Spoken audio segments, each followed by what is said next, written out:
Yo, I'm Jeff in this mini garage.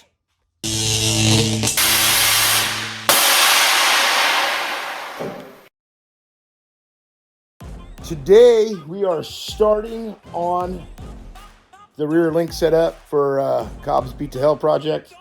I mean, it's not beat up very much. I mean, it's still kind of beat, but it's not as beat as it was. When we started stripping the frame, I got some guy jumping on me about how all the rear suspension was wrong. I'm like, yeah, that's why we're changing it. Like, literally, exactly why. So, here we go. We're gonna start with this 2x3 cross member.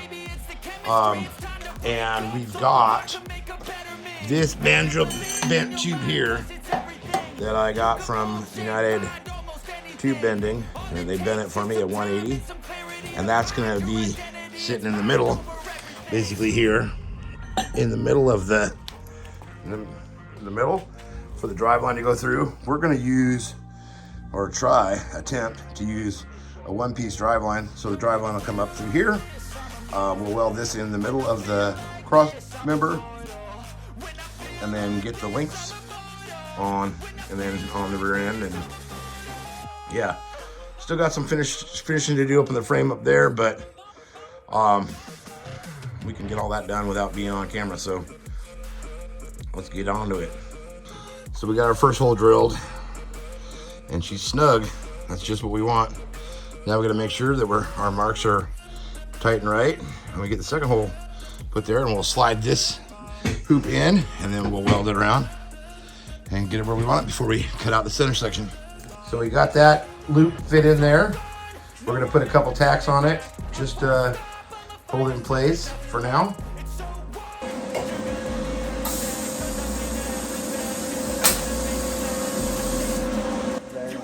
Yeah.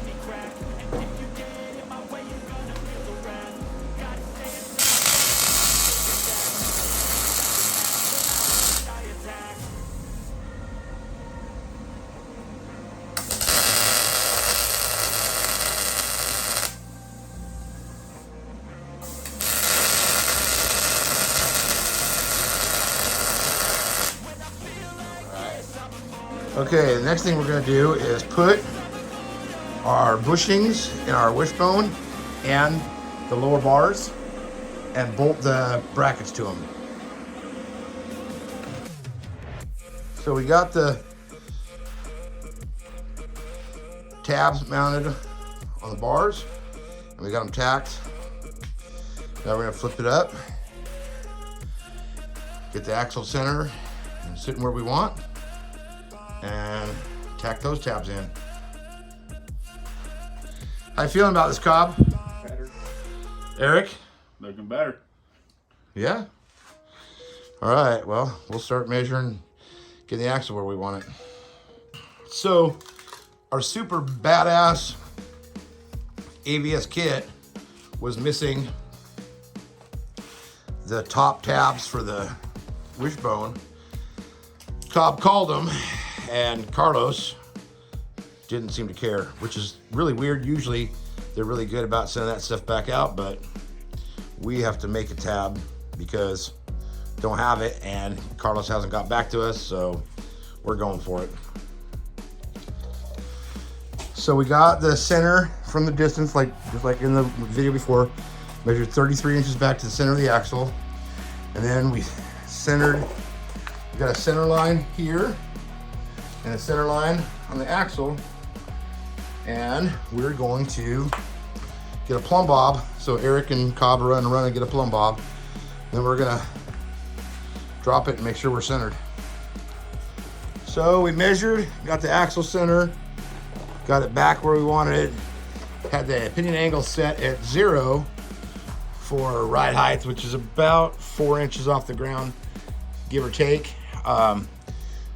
We got the cross member centered, leveled, both this way and this way, tacked it in, tacked the wishbone in. Now Cobb's putting the rear super pivots together, and we'll tack those underneath. And after he gets it tacked, he'll finish weld everything. Oh, don't pay attention to the crossbar. that's not part of this section. We'll see that later. All right, so we're getting ready to drop shit on other shit. Go ahead. Getting ready to tack the lower bars in. We're gonna put the level here. Make sure we're square. He's gonna hold that up and he's gonna tack it in.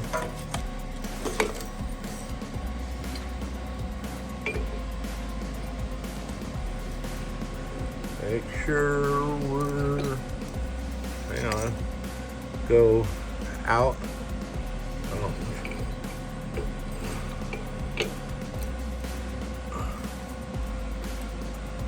Oh. And we're level there.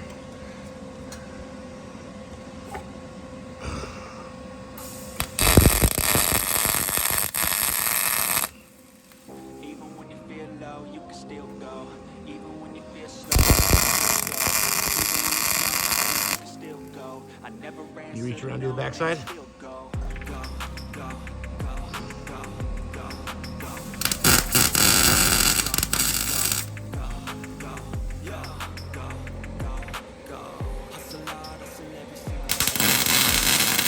Alright. Well, we'll get the other one set up and do the other one. So that's going to wrap it up for this episode of Mini Garage. He's going to finish welding this in. And next time, we'll tackle the bag mounts. For all of us here at Mini Garage, there's Eric, Cobb, me, Bush, Eli, Ron. Peace out. Check you out. Next time. Yo, we're out.